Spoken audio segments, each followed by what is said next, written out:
This is the unit I used. Picked it up at Princess Auto. I think it was around 40 bucks. That is the unit that is here. I made these units here, this one and this one.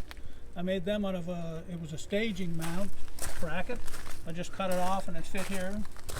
Drilled a hole in it, put a pin in it here. Drilled a hole and put a pin in it here. Drilled into my unit here, my lever here, and put a pin in it. And put a pin in here, just 2 bolts. Snug them up. And then wired it up here. Threw a piece of wire up to here and connected. Down through here, kept it going, just tie wrapped it on.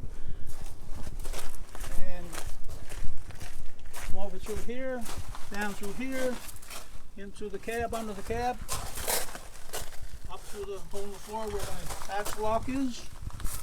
And then I've just used a unit here.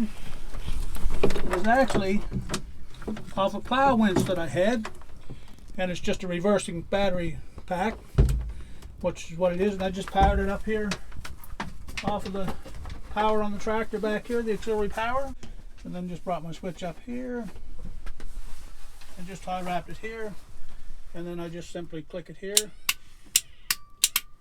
and that's the way it goes.